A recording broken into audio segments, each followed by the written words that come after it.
Jurusan psikologi banyak sekali peminatnya dari tahun ke tahun. Jurusan ini merupakan ilmu yang mempelajari mental, pikiran, dan perilaku manusia. Program studi ini meneliti alur pemikiran dan alasan di balik perilaku dan tindakan manusia.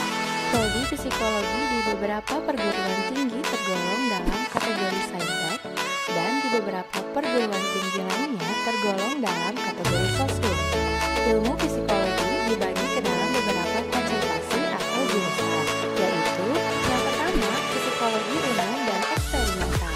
Melakukan penelitian berarti harus melakukan pendekatan eksperimen dengan cara yang tepat, metodologi yang valid, alat tes yang akurat, sumber responden yang reliable. Nah, konsentrasi ini merupakan pusat keilmuan psikologi paling dasar yang mengupas segala hal dan berhubungan dengan pembuatan, pembaharuan alat tes, dan penyusunan metodologi penelitian. Yang kedua, psikologi klinis. Psikologi ini sering disebut mempresentasikan profesi psikolog secara murni, karena di bagian ini kamu tidak lagi mempelajari pola umum perilaku manusia, tapi justru membedah perilaku manusia secara khusus dan mendalam, khususnya berbagai kondisi mental manusia yang paling ringan hingga paling ekstrim. Yang ketiga, psikologi perkembangan. Konsentrasi ini berurusan sama isu-isu perkembangan proses mental manusia mulai dari bayi sampai manula. Setiap proses memiliki proses yang bisa dikaji secara ilmiah, dari mulai proses perkembangan remaja, krisis-krisis pengembangan, cara mendidik anak, dan lain-lain. Bagian ini tidak cuma mencakup praktik psikologinya saja, tapi juga secara aktif terus melakukan pengembangan ilmunya juga. Yang keempat, psikologi industri dan organisasi. Konsentrasi ini secara umum seringkali dikaitkan dengan dunia MSDM atau HRD, Departemen Sumber Daya Manusia di dunia industri kerja perkantoran. Yang kelima, psikologi pendidikan.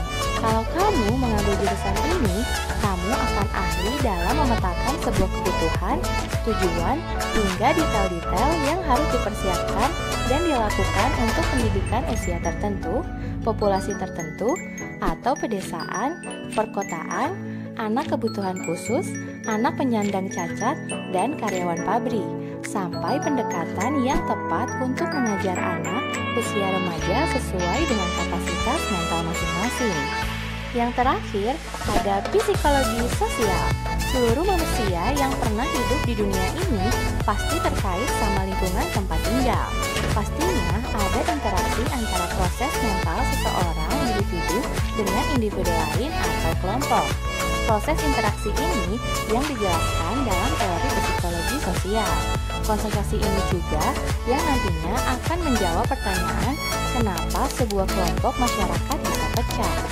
Karakteristik orang yang masuk psikologi cenderung tekun, kritis, observan, berwawasan luas, senang menganalisis, senang melakukan riset, keterampilan interpersonal, dan senang memecahkan masalah. Psikologi adalah salah satu prodi yang banyak dicari di dunia kerja. Seorang sarjana psikologi akan mudah mendapatkan pekerjaan yang nantinya dapat berkarir sebagai konsultan psikolog, ahli psikometri, pengajar psikologi, dan HRD di berbagai perusahaan. Biaya kuliah di jurusan psikologi terbilang lumayan mahal. Tetapi tenang saja, di universitas manapun kamu mengambil jurusan ini, pasti tersedia beasiswa yang siap menanggung biaya kuliah kamu sampai lulus. Psikologi ini banyak diminati di Universitas Padjadjaran dan Universitas Indonesia. Setiap perusahaan, swasta atau negeri, pasti banyak membutuhkan lulusan sarjana psikologi. Di instansi pemerintahan, lulusan psikologi juga dibutuhkan sebagai ahli intervensi sosial yang tugasnya membantu pemerintah menangani konflik-konflik dalam kelompok atau komunitas tertentu di masyarakat. Udah pada tahu kan tentang semua yang ada di jurusan psikologi? Semoga bermanfaat ya.